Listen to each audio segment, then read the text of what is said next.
All right, welcome to video 3, and we're past the whiteboard stage, so you don't have to deal with that anymore. We are picking up where we left off, which is that we were about to implement a scanner. I guess I should go back. This is part 3 in a video series in which we are implementing a DSL for UI testing in Rust. If this is the first video of that series you're seeing, I recommend you go watch parts 1 and 2. Basically, part 1, we discussed the problem we're attacking, and sort of why we might feel compelled to create our own DSL for UI testing when there's so many tools already out there. And in part 2, we get a lot more specific about what we want to be able to do. And we don't exactly settle on a complete language grammar, but we sort of get enough of an idea of what we want that we can start working on a scanner. And then we basically make an empty repository and write a little Rust function that will read in our code from a file and print it out. So now what we're going to do is we're actually going to start the real coding. So welcome, my name is Ben. At some point you'll also meet Eloise, the schnauzer beside me. Let's get going. Okay. So I haven't changed anything since the last video except that I ran cargo format. So we basically have this main function that's going to read in our script and pass it to this run function in our lib. So if we have this scratch.sui, this is the sort of the file extension we're currently going with for our UI testing scripts. And so you can see the script says loaded script successfully. And if I run this and I pass it the path to the script as a command line argument,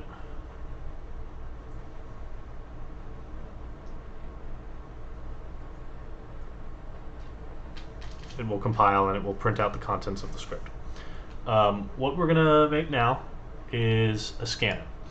And the purpose of a scanner, and I guess we can make this sort of a module level comment. Purpose of the scanner is to transform a list of characters, that is like UTF-8 characters, right? I'm talking like the letter C, the letter A, the letter H, the letter A, right?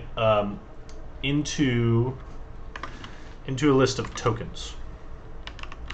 Right? And tokens are the programming language equivalent of words. They're these sort of unique entities that have some sort of semantic meaning. So if we look at our sort of example script here, we have an idea of what these tokens are going to be. We have several command tokens that are sort of built into the language, right? We may end up adding support for an idea of like user-defined procedures or functions, but for the most part, what we're going to be using are these sort of built-in functions, built-in commands. So we have things like locate, type, click. Right? These are built-in commands for our language.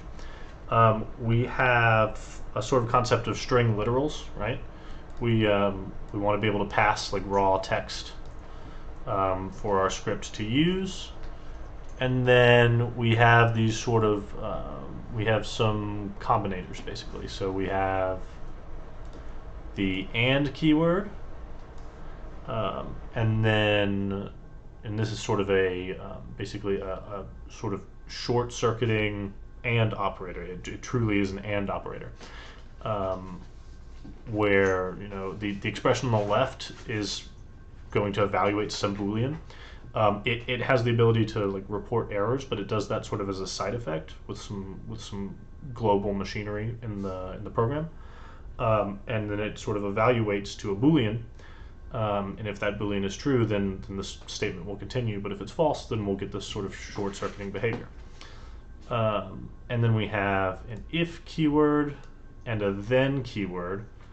And that's really syntactic sugar to make this look more like English. What we want to do is we want to have if some expression then is going to sort of de-sugar to that expression followed by the and keyword. It's going to do the same thing, right? If the expression in the middle of those two tokens evaluates to true, then we're going to continue to the next part of the statement. We don't need to know that now. I'm just explaining where these tokens are coming from. And that's pretty much it. String literals, a bunch of built-in commands, and 3 keywords for the moment. You know, we're probably gonna be adding more things later on, but for the moment, that's what we have. So what we're gonna do first is we kind of have to define these. So let's have an enum that represents all the tokens that are available in our little language. And usually you'd want to have some like metadata stored on the token. You don't just want like an enum description of what type of token it is. You usually want to also know the lexeme of the token. That's the fancy way of saying what it looks like. So for instance, the lexeme for the addition operator is a little plus sign. You usually want like the line number that you found the token on so that you can do sort of static error reporting. And we'll probably do some of that. I don't know, do we want to do that now? I mean, why not, right? Right, we might as well do, if we're gonna scan and then parse, we might as well do static error reporting, right? It's gonna save people trouble. Let's do it. So let's have, in fact, let's call this token type to describe all of our tokens. And then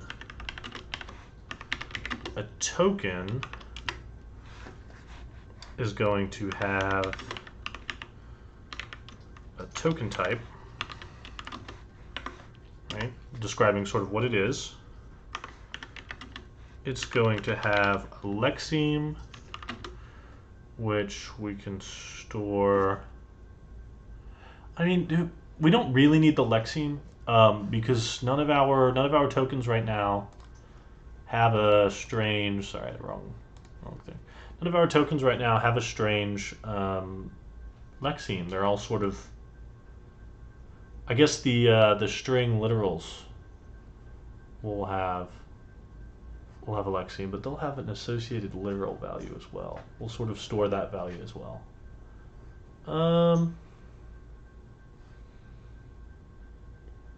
Let's not do a lexeme for now. I just don't know where we use it.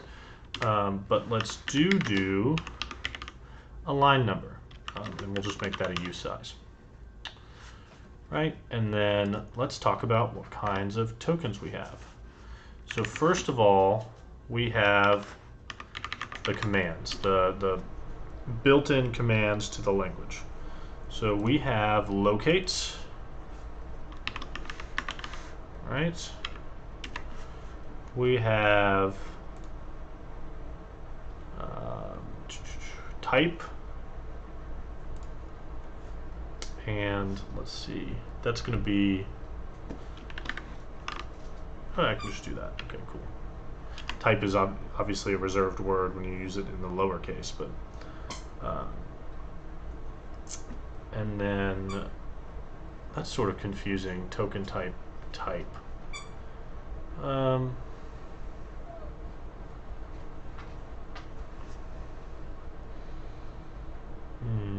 What's a good name for that? This is the hardest part, always, naming.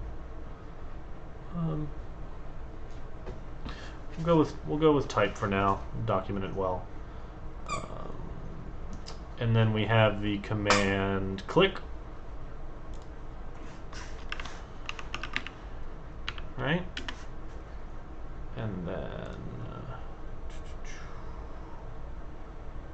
we have report. Report is a command. and then refresh. It's a command we have.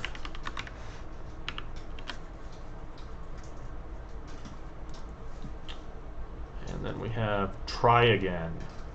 Interesting. Okay.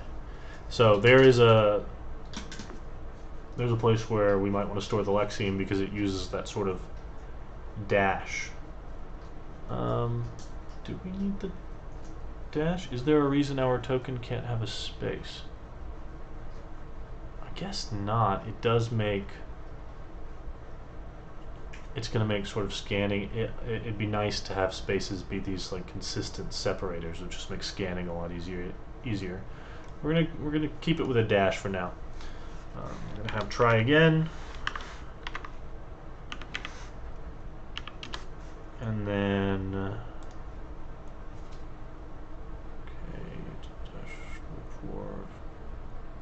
report screenshot. We have a screenshot. Do that like that. Okay, so these are sort of our, basically our, for the most part, our web commands. So we can locate an element. Once we've got it, we can type into it if it's something that gets typed into, like an input element. We can click it, it's clickable. We can refresh the page. And we can take a screenshot of the page. And then we have this other functionality, which is we have a sort of reporting apparatus that we can report to, and we have this concept of try again if there's some sort of error going on. Okay, I think actually, so I was thinking about this earlier. We sort of talked briefly about how having had error be just a global variable sort of complicates our grammar a bit, because an expression can be a command with 0 or more inputs or a global variable. I wonder if had error should be a command, because there's no real reason to expose, you know, like an actual variable value that the user can manually set, as far as I can tell. Because we don't really have, we haven't, at least yet, conceived of an idea of sort of manually constructing errors. So maybe had error could be a command, and then that would sort of simplify our grammar a bit. And that way, yeah, let's go ahead and make it a command, and if we decide to change it later, sure. Okay. See, that way we don't have to have global variables that can sort of evaluate to two different types, because other than had error, all of our variables sort of evaluate to a string. So yeah, we'll go with having it as a command for now. So we'll have the had error command. Okay. Now let's do, as far as types go, as far as like, we'll call them literals, right? We really just have strings, right? So we can have a string literal. And that's about it for that. And then we have those, we have the combinators, right? So we have and, if, then, and I think those are the three, right? So we have if, then, and then we have, let's see, we have variables.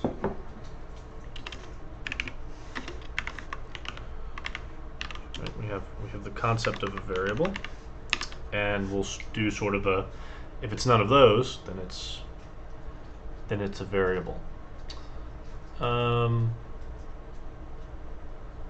Yeah. let's go with that. Okay, so the only thing that needs help here, I think, is string. So we could add, right, a string is going to have like more information than just the fact it's a string. It's going to actually have the string it has. So we could do a sort of pub literal, which is a sort of option,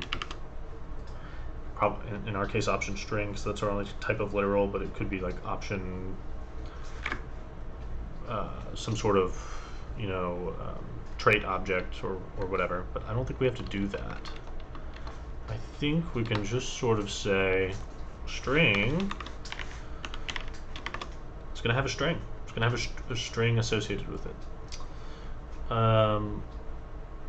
Yeah, I like that. And we'll come back, you know, over time in these videos and replace these sorts of, I may even do it off camera, replace these like private comments with good public documentation, you know, move from 2 slashes to 3 slashes. But for now, just want to keep things flowing. So we have, that's pretty much the definition of all the tokens that we're going to be scanning in. So let's make a scanner.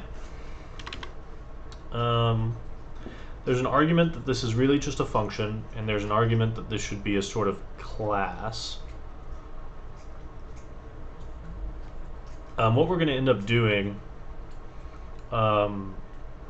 is we're going to have the source code, and we're going to have sort of pointers, not in the like computer sciencey sense of pointers, but like more like cursors, where we have like a start index and a current index.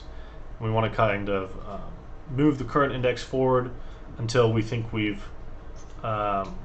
encompassed a token. Then we want to store that token. Then we want to snap back to the current so that we can keep walking along. So I think it's going to be easiest to do this as a class. Of course, Rust doesn't have classes. What we're going to have is a pub struct. Ooh, cannot type today. Pub struct scanner. And that's going to have a few things. That's going to have source, which is a string. It's going to have, let's say, tokens, which is a vec of tokens. And then we're going to have, let's do a start index, right? That's going to be a usize. And then current index, that's going to be a usize. So again, the idea here is that we sort of want to have 2 little cursors. So when we happen upon this H, we're going to try and read in the rest of the token. And so we're going to sort of walk this way until we've decided we've got the rest of the token. And then that's going to be our, so this would be our start cursor, and this would be our current cursor. The idea is once we think we've got the token, we store it, and then we sort of snap this back up to here, and then start walking again, right? Okay. Let's impl scanner. I guess we'll give it a new function. And you can just take the source and produce a self, and that's going to be source tokens. Oh, I should type self first. Self, this can be source tokens is going to start off as an empty vec. And then we've got start is going to be 0, the 0 index, and then current is going to be 0. Easy enough. While I'm thinking about it, let's add derive, debug, and clone, and partial leak, and yeah, I think that's all I want. And then let's do the same for token. Cool. If you're not a Rust person, if this is sort of the first time you're seeing Rust code, basically what we've made is well, I guess it's all pretty straightforward. Rust doesn't have classes, it has structs, but you can associate behavior with them as though it's a class, and the way you do that is with this thing called an impl block. And these derive, they're macros, they're actually macros. And what this does is it's going to implement the debug, clone, and partial eq traits automatically. So clone is obviously the ability to call a method called clone, which creates a copy of that struct or enum or whatever, what have you. Debug is like a debug printability type of thing. And then partial leak is the ability to compare two structures to see whether or not they're equal.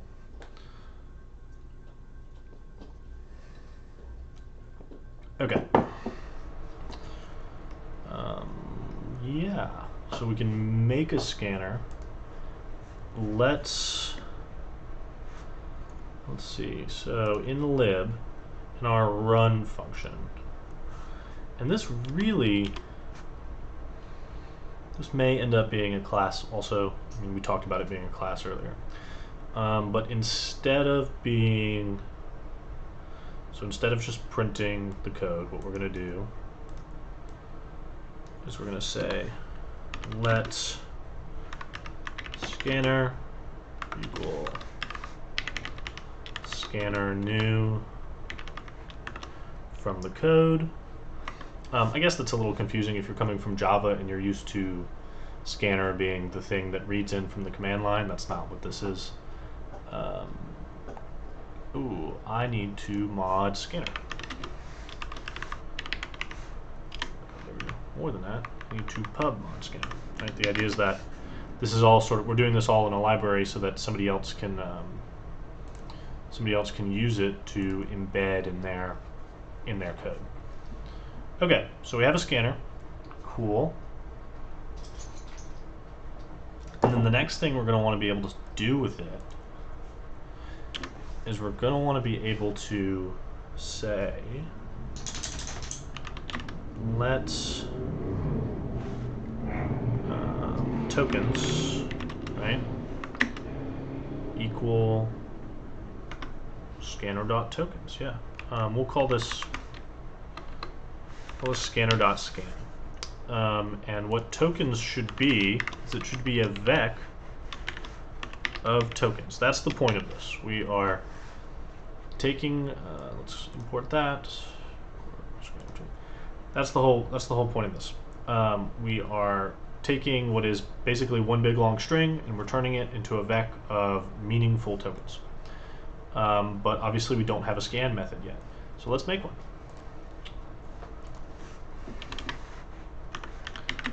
Pub function scan. I'm just going to take a mutable reference to self and return a vector of tokens. I always do that whenever I want to do vec of some type. I end up pluralizing the type in my head, and then it yells at me. Okay. Again, for people who are new to Rust, that and mute self is basically specifying exactly what kind of access this method has to all the members of the class. So it's sort of like in Java, you have the this keyword, right? And what this basically gives you is it gives you a pointer to it gives you access to all the attributes, all the members of that class, and it gives you mutable access. It lets you change them. You're pretty much stuck with that in Java, but in Rust you can specify what kind of access you have. So notice the constructor doesn't take any version of self because there's no self to interact with yet. This is basically a Rust version of a constructor. I could give it and self, which would only give it read access to the inner workings of the class. I could just give it self, and actually I probably should just give it self, right? Because, well, I guess there's arguments either way. What that's going to do is that's going to consume self, so it's actually going to take ownership of and be responsible for dropping the scanner struct. And so you're basically trading in. You're saying you take a scanner. I don't need it back, but what I get back is a vec of tokens. I think I'm going to stick to and mute self because there may be an instance where we want to reuse the scanner. I don't know. We'll see. Yeah, let's go with that. Okay, so what do we want to do? Well, we probably want to scan, we'll say,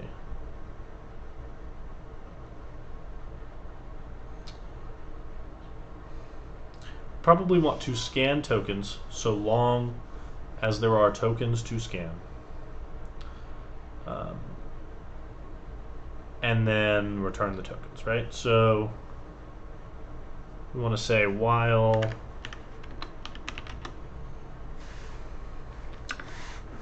we're not at the end of the source code.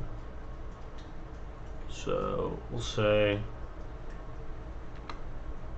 maybe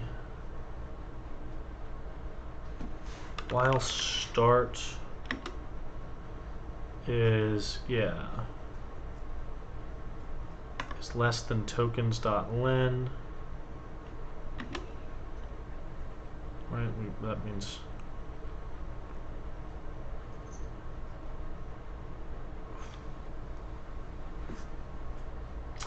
you know what, we're gonna end up writing some helper methods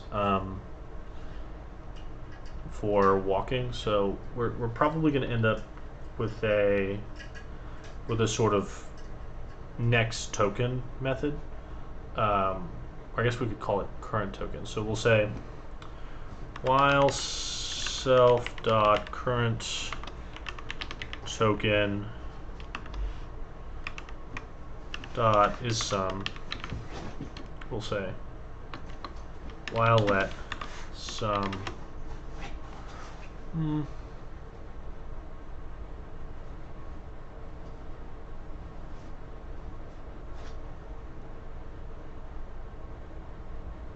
how do I want to do this? I don't know why I'm blanking on this. Okay, so basically what we're going to need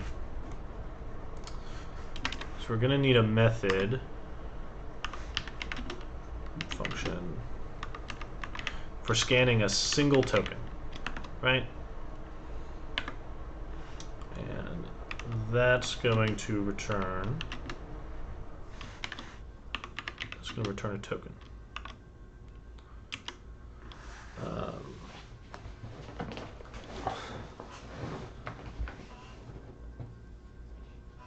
And I guess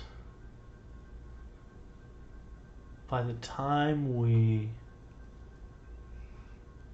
finish, where will current be?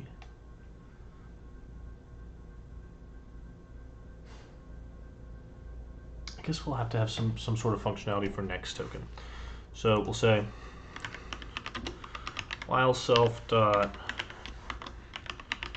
next token, or really not next token, next char, right?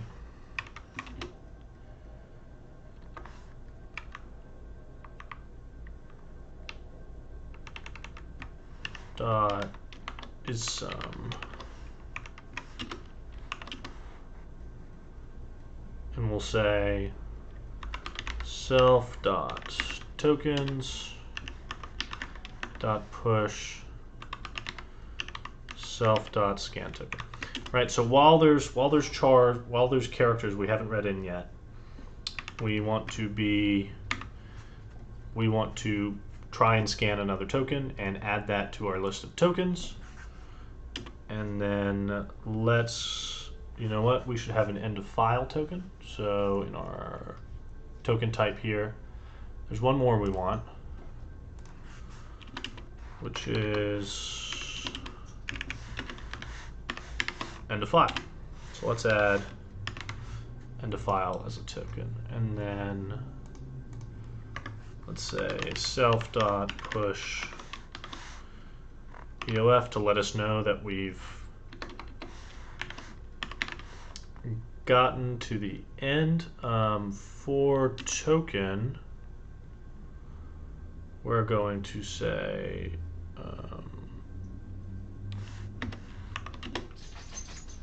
the token type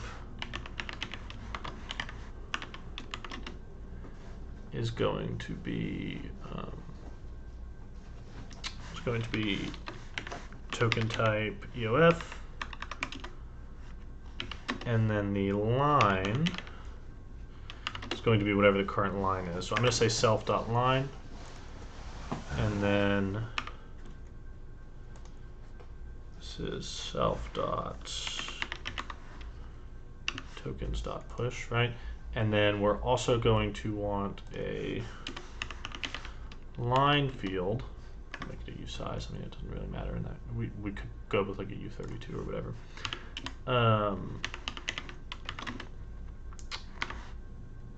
Well, I guess the line would start at 1. We don't really want to have.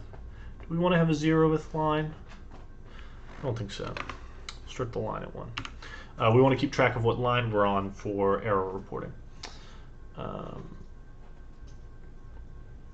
Okay, so, and then once we have that, we want to return self.tokens.clone. Yeah? Yeah. So the only problem here is we don't have scan token actually doing anything yet, and we don't have a method for next char. Let's go ahead and add a next char method. That's going to take, really just need an and self, right? Because char is going to be copy. And we'll say, ooh, you know what? Option char, there we go. And that's going to be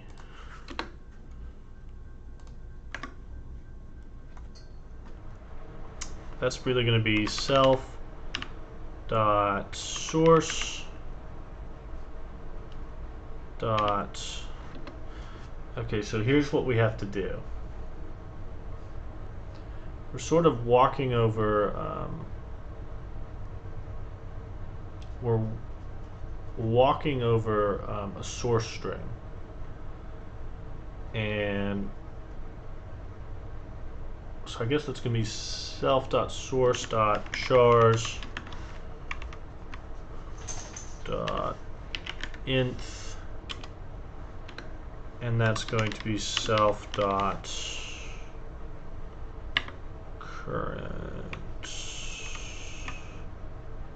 right? Yeah. We'll say current plus 1, and that should return an option char. And then once we, okay, I think that's good. And now let's talk about scanning a token. Okay. We want to match on, let's have a similar function called current char. Function current char and self return an option char. Right. And really, we can actually just have that. We know it's going to have some current char, right? Because unless we give it an empty string.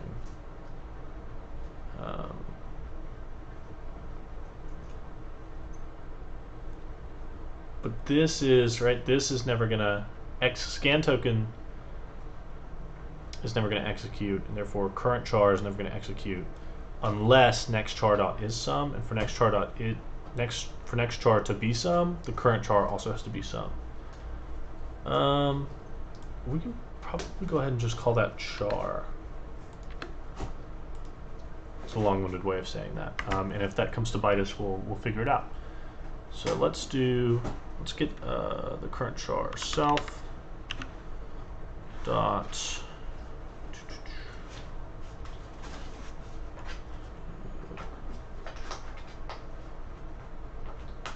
self dot source dot chars dot nth self dot current dot, we'll unwrap, and if that bites us later, then we'll deal with it. Okay, so that's our way of getting the current char. And so when we're scanning a token, let's match on the current char. And then we're not going to be able to autofill this easily. Okay, so first let's look for, I guess we're looking for these keywords. We can match on the first letter.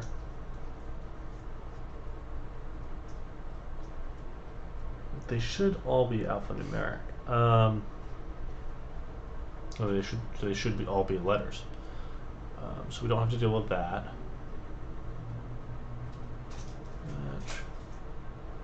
You know,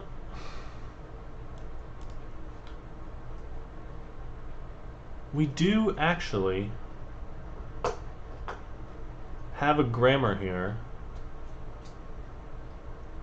that is sort of split by white space. Alright, so we might not, I mean, there's going to be white space in between. It's possible to have white space in the string literals, so that's a problem.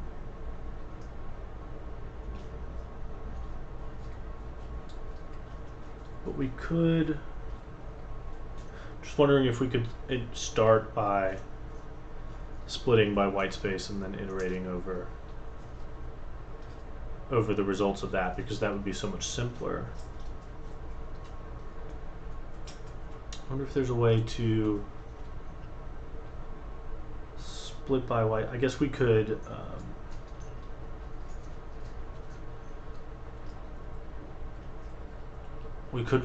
replace white space between the well, that would mess with, I'm thinking we could replace white space between quotation marks with something that someone is not going to type, but that, I mean, that's kind of hacky, right? But it's just so much simpler than sort of all this walking, right? If we can just split and then match the token deliberately.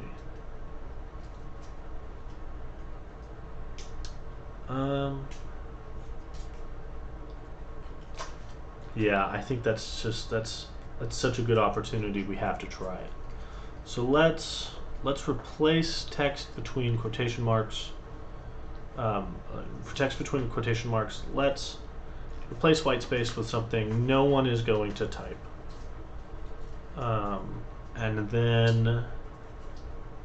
and then let's split by white space. I know that's not standard, but I think it's going to be a lot more straightforward. Let's do that. Let's say scan token.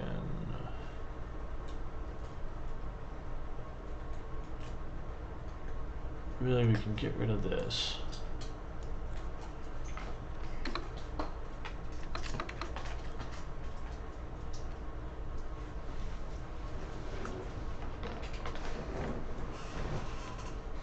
I guess the only thing is end-line characters. I don't know. We'll look at our options. So instead of having this whole next char, current char stuff, let's do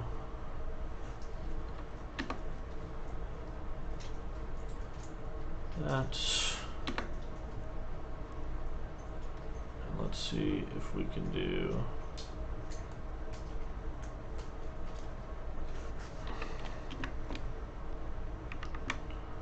let's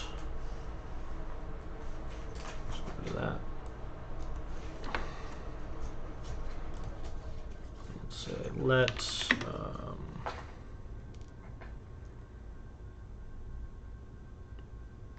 source split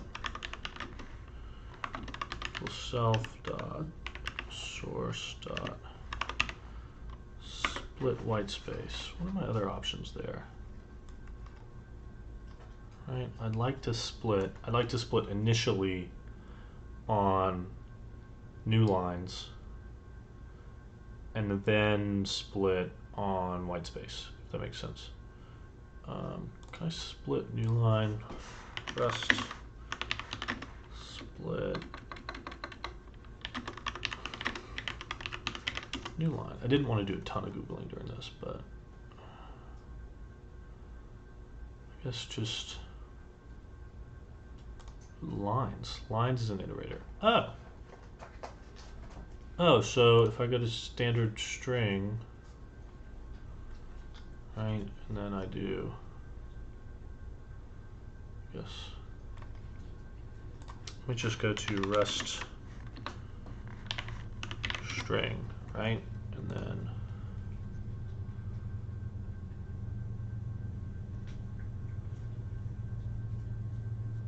kind of hoping lines would be on here. It could be in the methods. Yeah, from target deref. Lines. Iterator of the lines of a string. String slices. Top notch. Okay. So self dot, we'll say for line in self.source.lines. We could do this as a sort of like, we could use map and filter and whatnot, but I think this is going to be a little more straightforward for now, and then maybe we'll refactor it and make it more readable.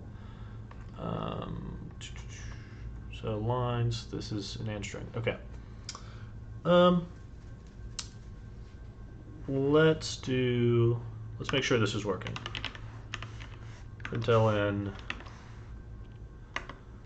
we'll say line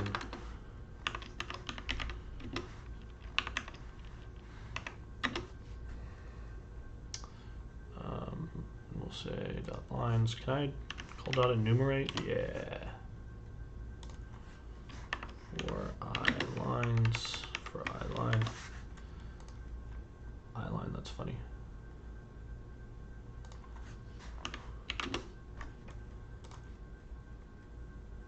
Okay. Just comment you out for now. Okay, yeah, let's do that. And then tokens, you can a bar scanner as mutable.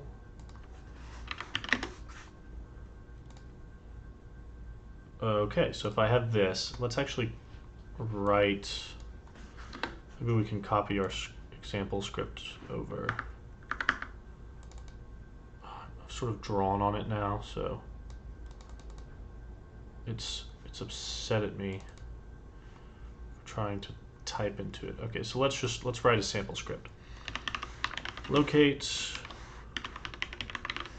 username and type, and the username is going to be like test@test.com, and then we'll say locate password and type password 123 exclamation point. I think that's the default password for Apple iPhone hotspots, or at least it was for mine. But it is not that anymore. So sorry, hackers. My hotspot's mine for now. All right, let's do this. Let's run it.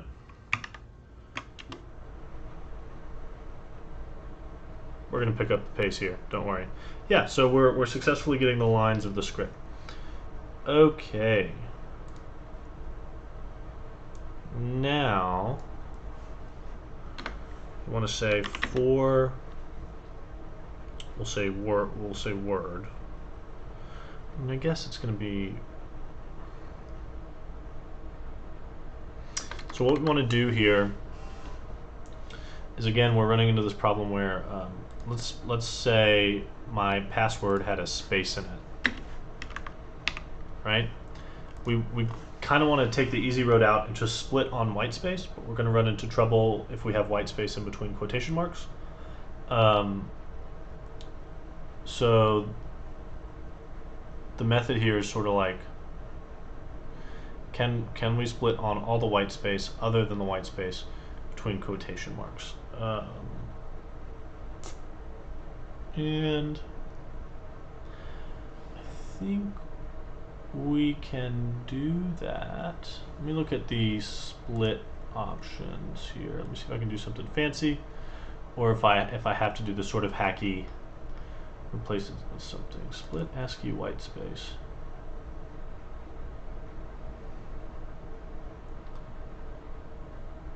But Unicode white space.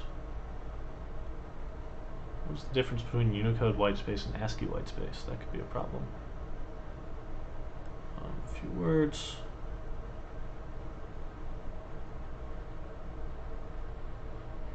And split and iterator over substrings. String slice, right? Which takes a regex pattern for what to split over.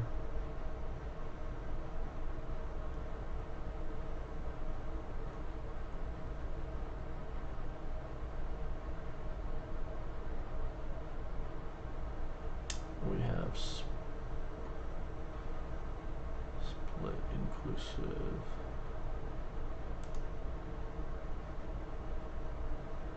Or substrings to slice.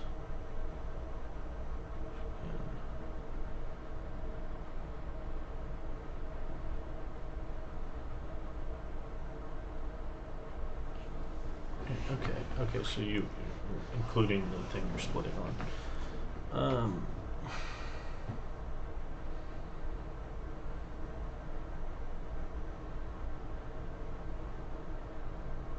So we have starts with.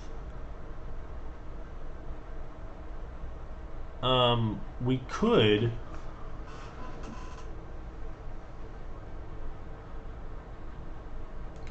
split by white space and then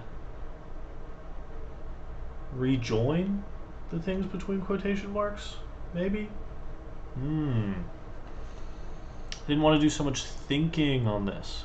Maybe I'll put a timestamp to get you to the part where we figure it out. But this is it. This is what programming is. You're stuck for 30 minutes and then it clicks, right? Okay, let's just do the hacky thing and then come back to it. Let's say replace white space between quotes with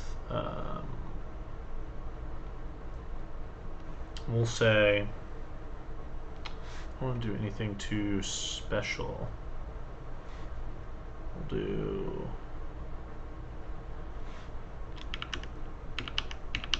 that, right? It's extremely unlikely that someone's going to type that. So let's do that. Line dot split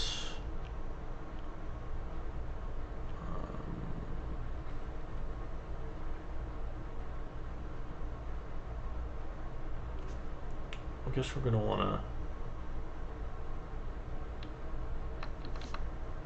for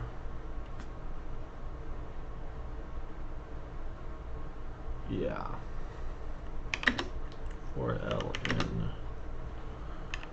line dot chars.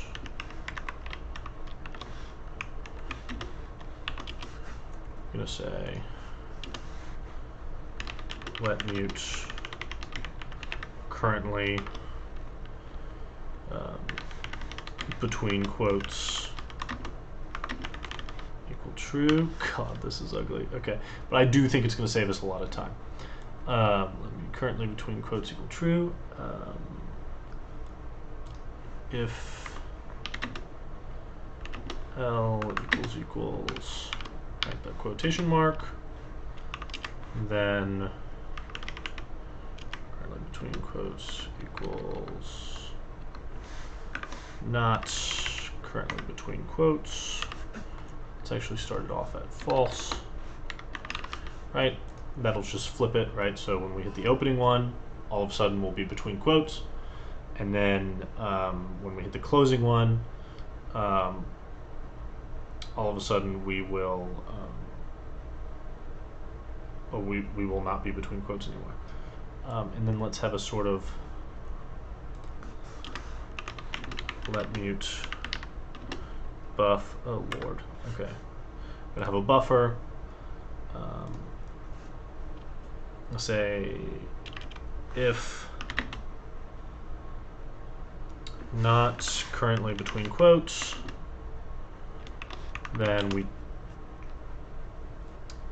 if we are currently between quotes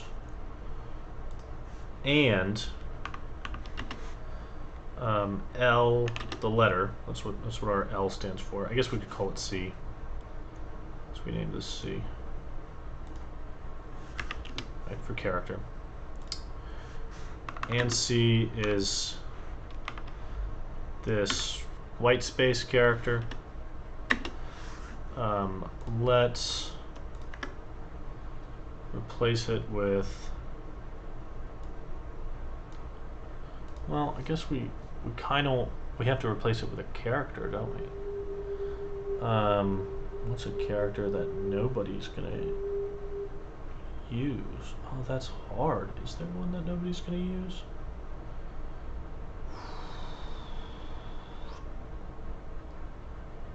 Tilde? People use tildes. Oh man. Oh, this is ugly. Okay, we'll do this better. We'll fix this momentarily, but let's get something working. We're gonna replace it with a tilde for the moment. Holy crud. Okay, please, keyboard. There we go, with the tilde. So then we're gonna say buff.push tilde, right?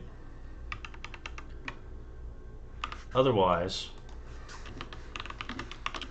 we're just gonna push the L, and I am sure this is like a one line with a filter, right? We're gonna come with an iterator and a filter. We're gonna come back to it. Can it find? Oh, that's right. It's called C now.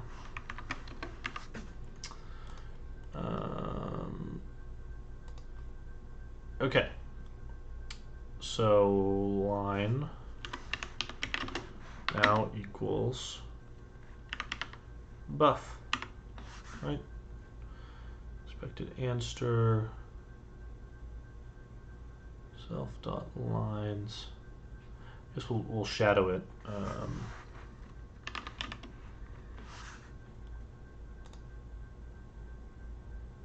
Well, there's really no need to. Okay. So now what we want to do, now that we've replaced white space between quotes with tildes, we want to split on all the rest of the white space so that we can scan the tokens. So let's now say for soon to be token for Lexeme. Let's not make any assumptions. For item in buff dot split ASCII white, we'll say split white space. Have to do some research on what the difference is there. And so now we've got more and stirs. We want to call. We basically want to resolve that string as a token. And so let's do self dot tokens dot push self dot resolve token, and we're going to give it the answer. So now we're going to have this function renamed symbol resolve token that's going to take basically the string representation of what we're looking for. Let's call it, oh gosh, yeah, we'll call it Lexeme. That's what it is, right? And we'll say match Lexeme. Right, and now what we'll do is basically we'll do a branch for each possible token, and we'll push and we'll just return that token. So we can say it could be, if we look at our tokens, it could be the locate command, right? So it could say locate, in which case we want to return token. In fact, what we probably want to do, because remember tokens store, they also store the line they're on. So what we're going to do is we'll start line at 0, and then as soon as we start opening up, as soon as we start iterating through lines, we'll say self dot line plus equals 1, right? And then we'll have a sort of helper function, pub function token, right? That takes a, you want to call it type, but we'll call it TT for token type, and returns a token. And all that really does is we're just going to inject the context. So we're going to say token type is TT, and the line is self.line. That's all we're going to do. And if we decide to add more context to tokens later on, then we can do that. And this also needs an and self so that it can read that line property. Okay, if it says locate, then we're going to say self.token type locate. Yeah. Okay. If it says, what's the next one? If it says type, right? And we're going to have self.token type. If it says click,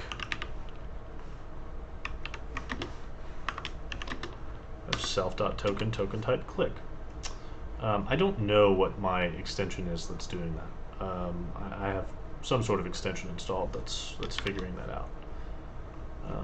Let's see, report.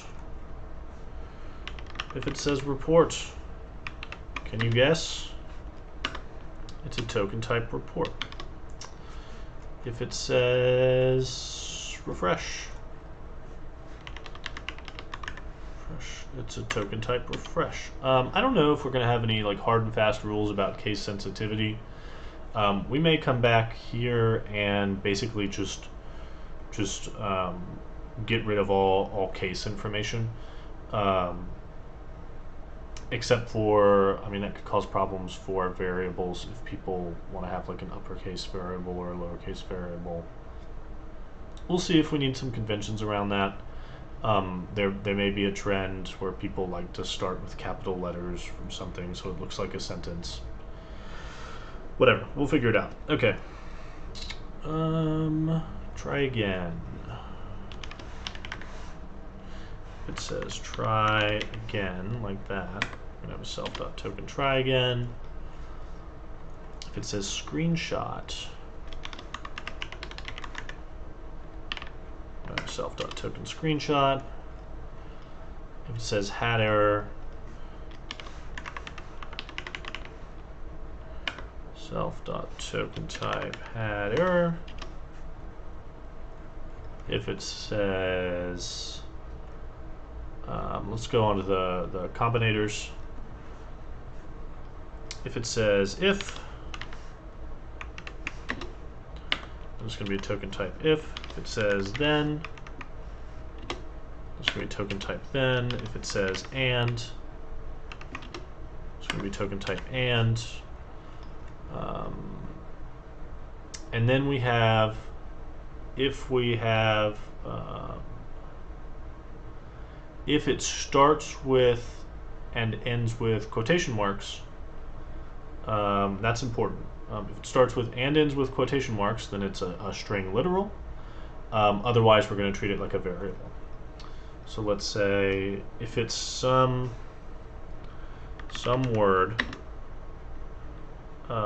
if, I think it's if, word dot starts with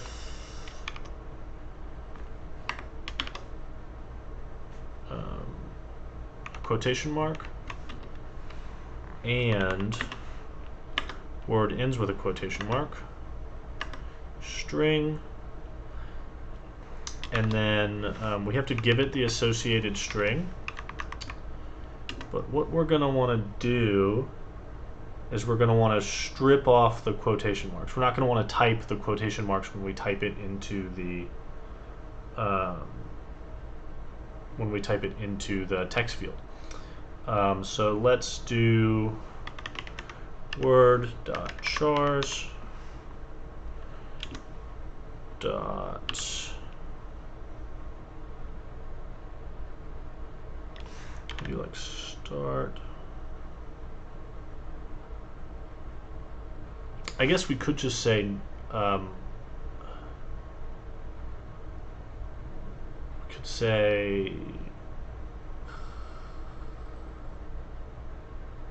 could do it in multiple parts. I bet there's a one-liner to do this. Chars dot from. Let's look at the methods on chars.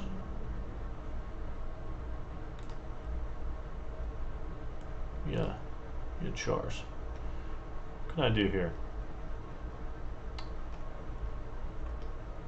Okay, traits. Let's have structs. Okay, here we go. Trait implementations. Why isn't that shown up here? Blanket implementations, trait implementations. Ooh. Clone from, format, next back, advance, nth back, fold, or fold, next count, last, advance by, nth step by, chain, zip, interspace. verse map for each memory peekable, skip while. Got to learn how to use these. I actually use them all right normally. Into partition, try for each. Yeah, screw it, right?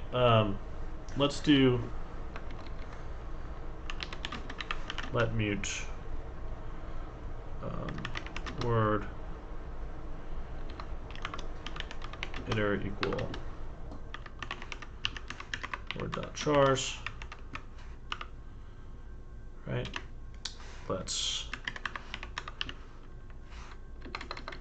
Let's call word iter.next to get rid of the leading quotation mark. Let's call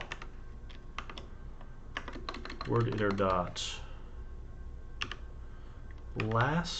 Is that, what the heck are you mad about?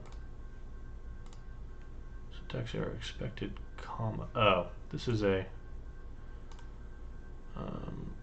let's do it like this.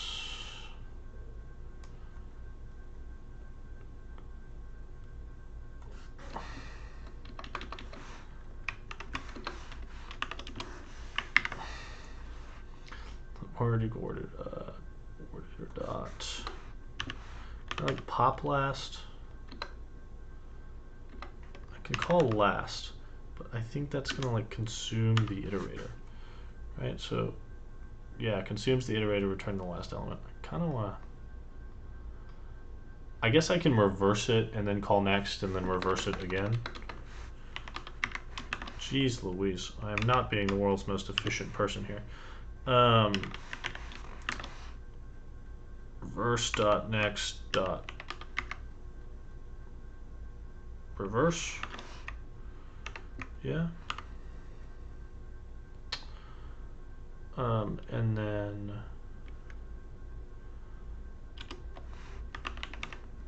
word iter.collect. Yeah. And let's see if we can do some type inference. Self.token, token type string with word iter collect. Does that work? Mismatch closing. Oh, right. So let's do word iter.reverse.next. Word iter equals word iter dot reverse word iter dot next. Let's reverse it again.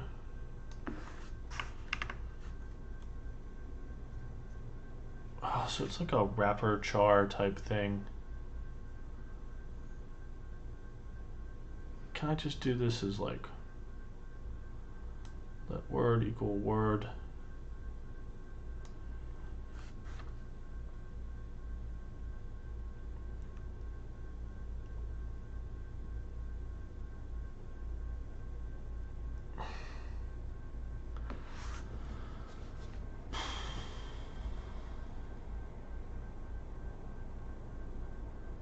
I could do a slice. There's got to be an easier way to do that. Okay, so I did, in preparation for this whole series, I did I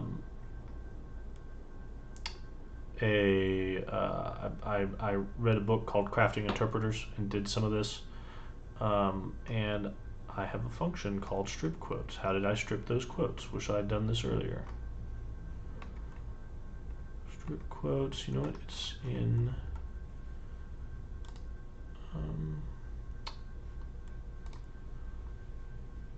utils. Chars skip. That's the method. Okay. Yeah. We'll do a timestamp for that. Ooh. Okay, so this is word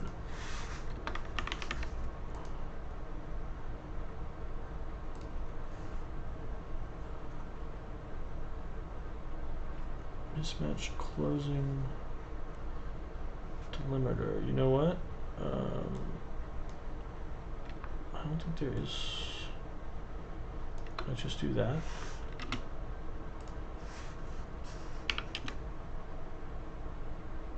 And then it's word.len expected expression token.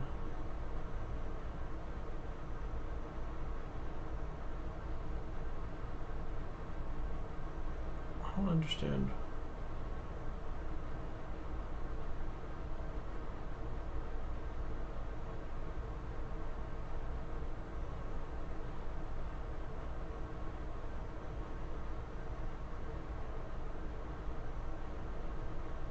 Where am I supposedly?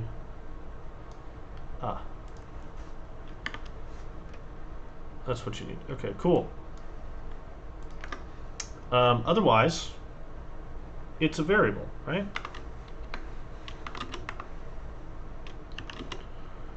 Self.token, token type, variable. Oh, and you know what? A variable is also going to have an associated value, right? A variable has to have a name. That's going to be a string. And that's basically just going to be the value of the word, right? We don't have to strip any quotes off of it. We'll say word .toOwned. We need to call it word. There we go. What's your deal? Token type. I don't know how that happened. Variable. Yeah. Okay. There we go. Okay, what's the deal here? Can I bar self as mutable more than once at a time? Okay, for item in buff.split white space. Okay, let's just say let token equal self dot resolve token item, and then push the token. Bar self is mutable, immutable, borrow occurs here.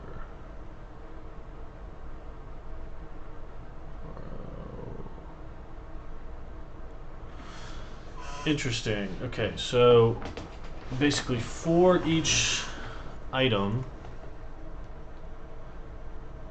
item is an answer. Resolve token takes that answer. We're just matching on it. I don't understand. It's the borrow of self that it's mad about. So in a loop, token equals self.resolve token item, self.tokens.push token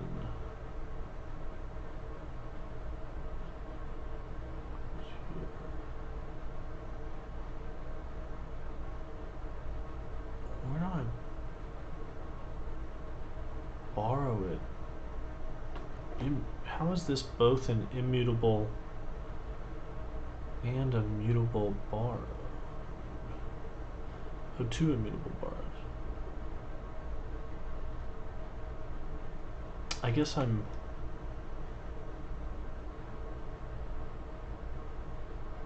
using it. Okay, so token takes an immutable borrow of self. I guess I don't need to mutate it in resolve token. So resolve token can just take an and self, right? Yeah. Okay, cool.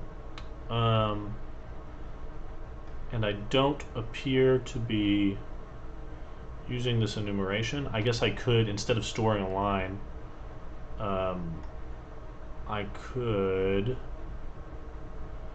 Well, I'll use it. I have this self.token, so let's use that, and then let's not enumerate because we don't need to. And let's just call this line. Great, and then let's quickly use the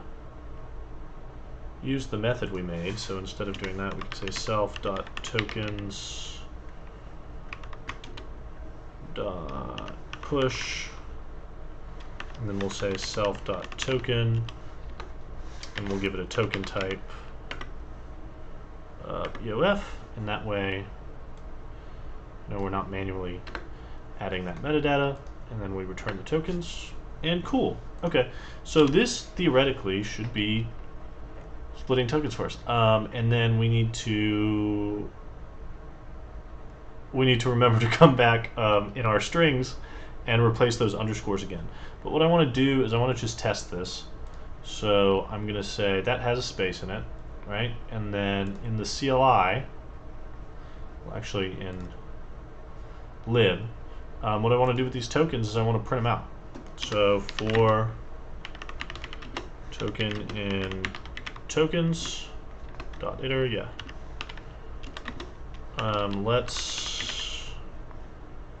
Let's debug print the tokens. Right?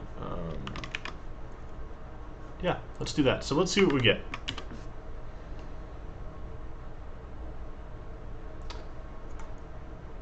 So we have a locate token on line 1. Then we have a string token with the literal username. We need to, I guess that's just the way it prints, username on line 1. And then we have an AND token on line 1. And then we have a type token on line 1. And then we have a string token test at test.com. And then we go to line 2 and we have a locate token. Yeah, so that was very straightforward. The only thing is we split. It looks like our string literal was split into 2 parts. So despite our attempt, so we have this password 123. Yeah, we have some nonsense going on here. So whatever we did here didn't work, but everything else seems to be working. That was very straightforward. Okay. We have got to be able to have space in strings. There's just no question about it. So let's look at what we did.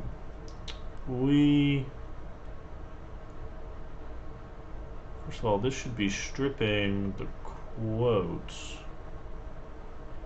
where it starts with quotation mark and ends with quotation mark.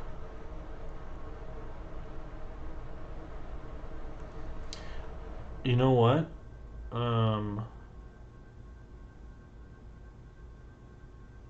I wonder if split white space didn't exactly do.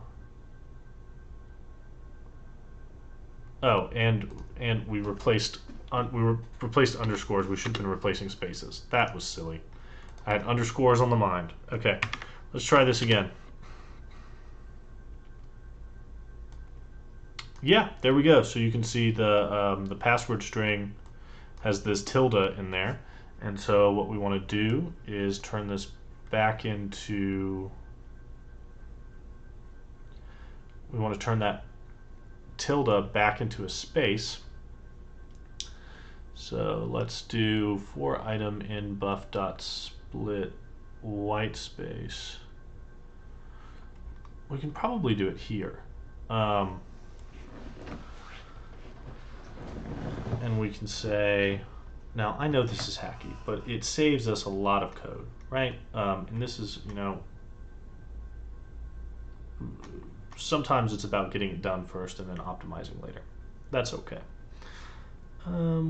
Chars.skip. Let's do this as a block of its own, right? And let's say let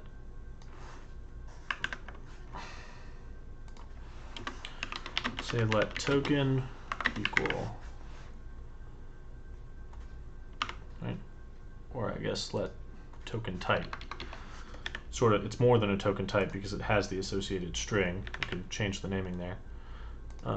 But let's do let word equal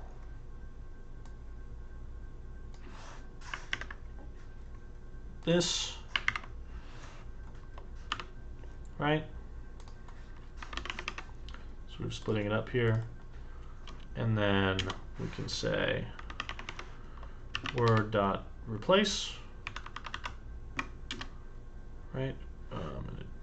And if we look at the definition for replace, oh, unknown. Okay, let's go look at the reference, right, for string, just because it'll have sort of all the methods, because it will have the as, target, and ref as well. Replace, well, there's replace range. Replace must be in the, yeah. So we can do, okay, it takes two stirs. Cool. Replace the tilde with a white space character. Yeah. Let's type annotation. Oh, this is a string, my friend.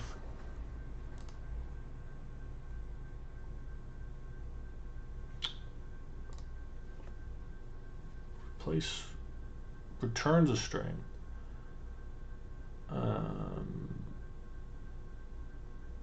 Does, okay, cool. So let's do word equals, yeah. We'll say mute. So basically what we're doing here is if we get a string literal, we want to strip the quotes because we don't want to be typing those quotes into an input text box. We want to re-add the previously removed white space. We want to then return a string token. Right, okay, and that should do the trick. Yeah, so we now have a scanner that gives us a vector of tokens to work with. Cool, good job everybody. Let's see, it is, yeah, we're at 1 hour and 23 minutes. I'll probably edit some of that out. I had that big thinking pause, right? But I will see you in the next video when we do parsing. Bye.